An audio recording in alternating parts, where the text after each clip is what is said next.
On the first day of Christmas, my true love gave to me a partridge in a pear tree. On the second day of Christmas, my true love gave to me two turtle doves and a partridge in a pear tree. On the third day of Christmas, my true love gave to me three French hens, two turtle doves, and a partridge in a pear tree.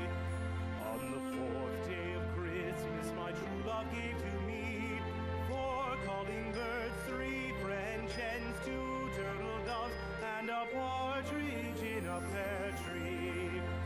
On the fifth day of Christmas, my true love gave to me five golden rings, four calling birds, three French hens, two turtle doves, and a partridge in a pear tree.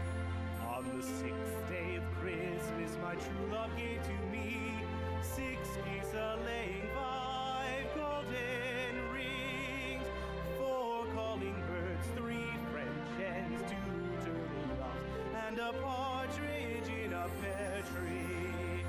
On the seventh day of Christmas, my true love gave to me seven swans a-singing, six geese a-laying, five golden rings, four calling birds, three French hens, two turtle doves, and a partridge in a pear tree. On the eighth day of Christmas, my true love gave to me eight maids a-milking, seven swans a-swimming, six geese a-laying, five golden rings, four calling birds, three French hens, two